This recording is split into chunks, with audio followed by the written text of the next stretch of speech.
Listen, morning, James. What do you Morning. say to the players these days? Do you just say, carry on what you did last game?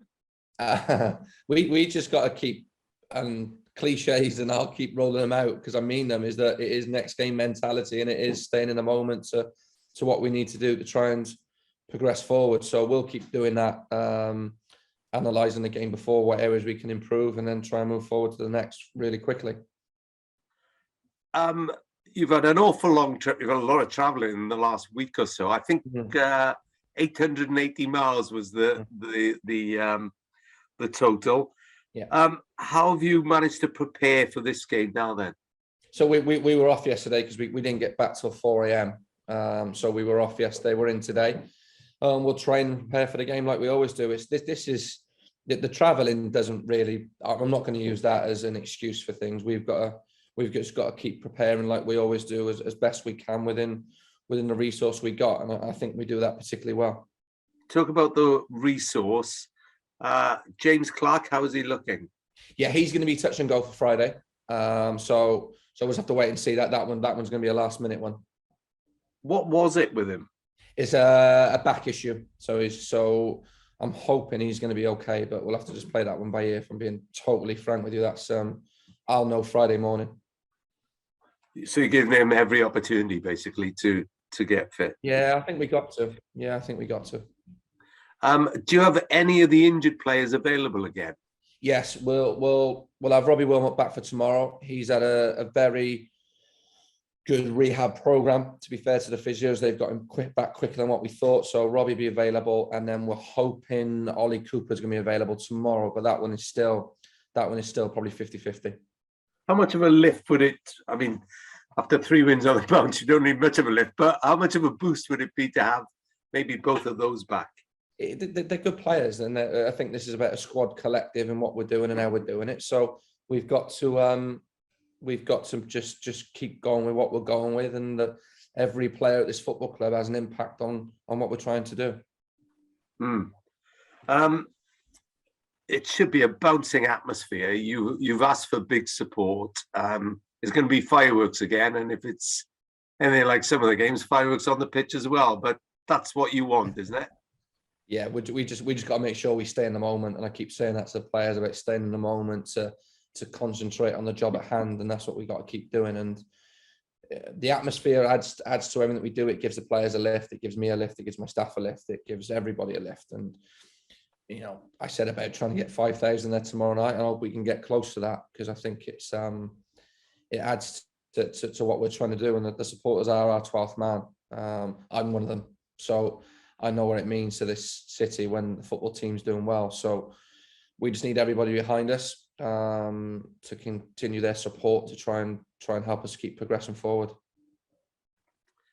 You look at the table; it is so tight. A couple of things occurred to me. One, it puts pressure on everybody else if you can do your business on Friday night. Is that the beauty of a Friday night game?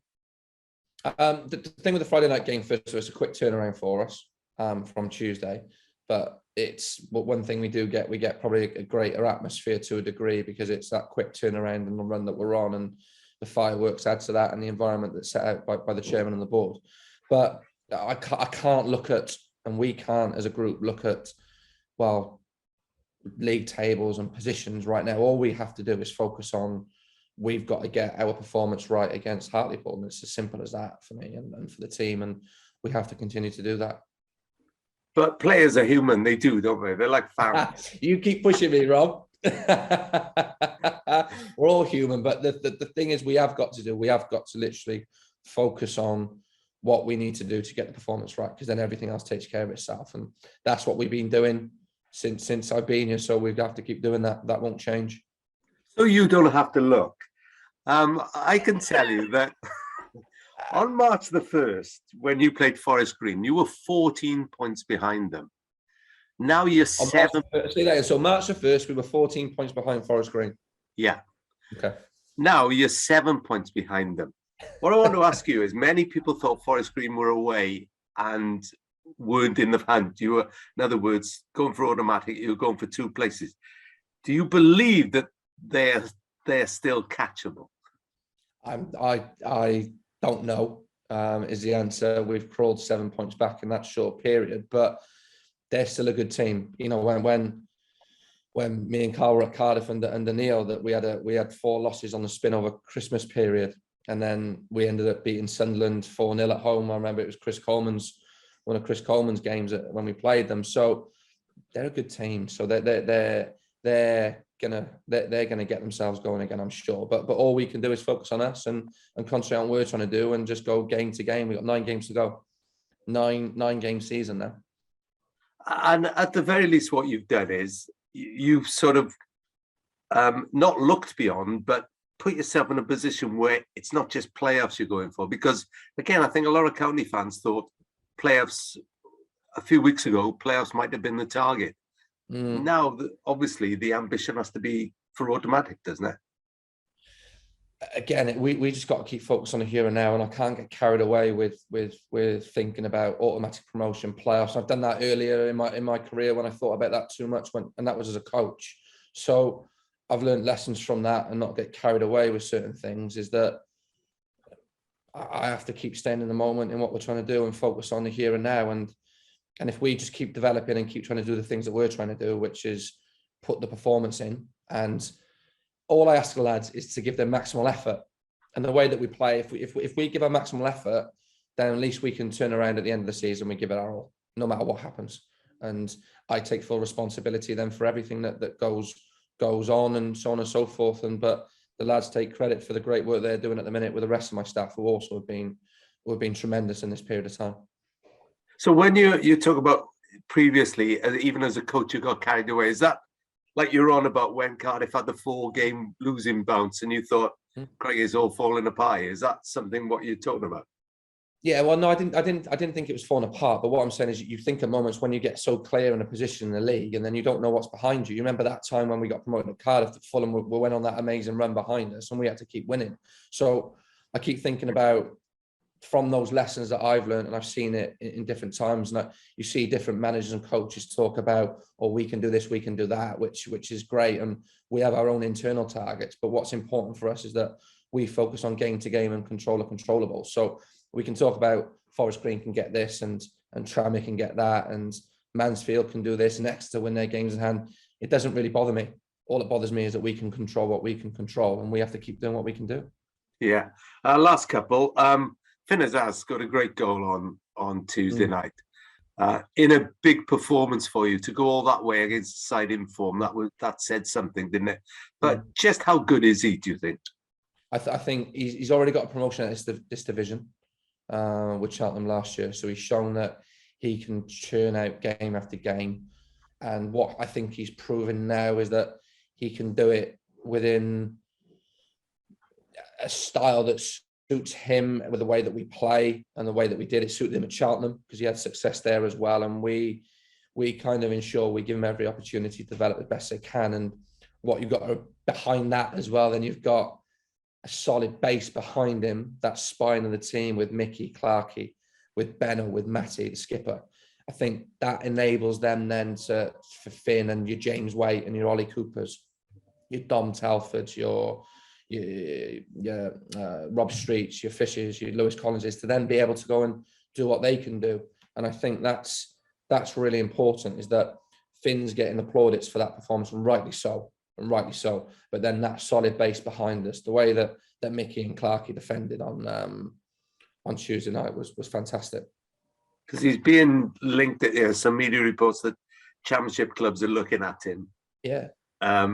You won't be surprised by that, no? No, not at all. Not at all. And I'm not surprised by that for one moment, because that's where Finnazaz is. But what Finn's done better, I believe, in the last probably 5-6 games especially. And he's staying in the moment. He's focusing on just enjoying his football and concentrating on the job at hand. And I think that's shown in his performances. Brilliant. All the best, James. Thanks, Rob. I'm looking forward to it. You're a fan tomorrow night, aren't you? Chris told me on the radio last night. I pay my money to go in, so it better be good. Are you going to be one of the ones sat behind me? You'll be here for me if you're losing. Oh dear. Morning, James. Hello, Chris. Yeah, I won't be paying. I'm usual there. I'm a Yeah, there tight you go. arse, so I'll be there in the press bench. But Okay. in terms of the quick turnaround, do you have to do anything specific with the training, or is it literally the same training today as you would on a Friday normally, or are you worried about load? Yeah, we'll manage the load a little bit different for it being on a Friday with regards to what we do, but it's literally a reaction speed day where it's very low key and it's very much getting the players ready to perform. We'll do a bit of analysis this morning, debrief on the game from Tuesday, and chat through a few things with regards to Hartlepool. But one thing I've learned probably over my period since I've been here is that we have to just continually focus on what we do and imposing our principles on the game. And I think that's become more evident over this period of time, that we have to just keep concentrating and focusing on what Newport County do. And they're obviously professional lads who are in good nick anyway. Is it sometimes mental freshness more than anything that, it can be draining mentally if you're going 3 games in such a short? Yeah, it depends how you look at it. I thought about my use of language sometimes that I use to the players, but I think we're fit, we're strong, we're physically capable, we're mentally capable to deal with this. And you can say it's fatiguing, but then I always say, well, we've got the best job in the world. So, and the reason why we do what we do is because we love what we do, and we have to keep doing that. And like I keep saying it, and I've said it so many times on these press conferences, that we've got the best job in the world, and we're lucky to be doing what we're doing. So when we come to work, it's not a chore, and especially not a chore at this place, because it's a great environment. It's a great place to be. Even when it's not gone so well, little bumps in the road that we have, it's still a great place to be, and we keep working hard to try and develop the team as best we can. Your sort of next game mentality, does that help stop pressure coming into it? When you think too far ahead, because we are in single figures now for games. Is that part of the thinking that pressure is going to come somewhere along the line? It's going to become more. It doesn't matter to me if it comes into the last game of the season, whether it comes into Port Vale game, Rochdale game, whatever it might be. It will still be then. We focus on here and now, and we stay in that moment. And I've learned that over my time, and I've been and worked under enough people to know what it's about. We won't get carried away with anything. We can't, because, like I said before, a pat on the back is 6 inches away from a smack on the backside. So we've got to keep doing what we're doing, and that won't change. That won't change from where we're at and how we're working. So we will, till the last minute, focus on staying in the moment and how we work. And it's not panicking as well, isn't it? Because like you look at Mansfield, they won't be panicking by the fact they've dropped down a bit, because they're a quality side. That's going to happen to teams in this short space of time, I would have thought. Yeah, because we might drop out of certain positions in the league, and then it might come down to the last moment of the season. And that's all we've got to do is keep focusing on how can we get better? How can we improve in performance? How can we maintain fitness levels? How can we maintain our standards? And that's what we've got to keep doing as a collective and as a group. With Dom, was that just workload again, freshness of Lewis coming on? Yeah, I just thought Dom's played a lot of games in a period of time. He's had such an unbelievable season. Well, not it's believable because I know what he can do when he's in a team that suits him. And it just feels that Dom needed a little bit of a rest to be able to freshen him up, ready to go again. And I think that's us managing the group. That's managing individuals, and it's nothing wrong with Dom's performance at all. Dom gives his all to the best of his ability. So it was literally just to keep things fresh and keep him fresh as well. And you got what you wanted from Lewis as well. Lovely composure for. Yeah, it was something that we felt as though we could get. We worked on it a bit about trying to exploit them at cutbacks. We felt as though that was an area that we could work on against Carlisle. Was our types of crosses was to be able to utilise low crosses and cutback crosses, and then we had quite a few chances off the back. And if you look back in the game, some of our key chances, you had 3 or 4 key chances off the back of cutbacks, and Finn's goals ultimately off a cutback from Lewis. One of the is Jake Kane. Is he still out? Or he's touch and go again as well with the issues that he's got. Yeah, was that not rib? issue. Sorry, Was it rib? Yeah, it's rib. It's a rib injury. Yeah. Running through these. It's there's one of the with Matty. He's coming up in a sec. What do you think he does well in back in midfield? Yeah. Well, first thing on Matty, he's been out of the team, he's been in the team, and he's come back into the team. And as a captain, as a skipper of the football club, his attitude and leadership has been first class since I've been here. I can't speak well enough of him, in how he's been, and to make his 200th appearance on Tuesday night for the football club, I think that's some achievement. I think that's some achievement, and I have the utmost respect for Matty and how he's conducted himself over these periods, and that's why I think the way he's come into the team and the way he's played in that centre midfield position with Scott Bennett, who also I think has been terrific, who not long ago got his 250 games for the football club. They know what it means to play for this club. They know what it means, and the stories behind's gone on before, and the story of the football club. And Matty's come in and demonstrated his quality with the ball, but also his nous without it. You look at the set play delivery, and everybody knows, and Matt would be the first one to say it when you speak to him later, everybody's fighting for places. It's competition, and they know me. I'm not afraid to change it, and I'm not afraid to change it when I feel as though it needs to be changed. So I'm delighted for him how he's come back in, but we've all got to do it again on Friday evening, me included. And finally, I was just want to ask about the youngsters. It's been good to see some of them. All right, it might be needs must, but they're on the bench getting a taste of it. How useful is that for you as for the long term? Yeah, there's nothing better than when you have your own players, homegrown players coming through the system, and being part of the bench. And I keep saying it about having 9 subs. I still don't understand why the EFL don't allow us to have 9 subs, and utilise that to give exposure to these young players. And that's why I've seen it at Cardiff to a degree when we were under Neil Harris, that you'd managed to get Joel Bagan in and young players like that. And that helped the situation because it gives them the exposure and experience, and it helps them for their development, because a first team changing room is totally different to a youth team changing room. And it's part of their experience and development to see what that's like. And you look for Jack on Tuesday night, he sees what it means to the lads to win.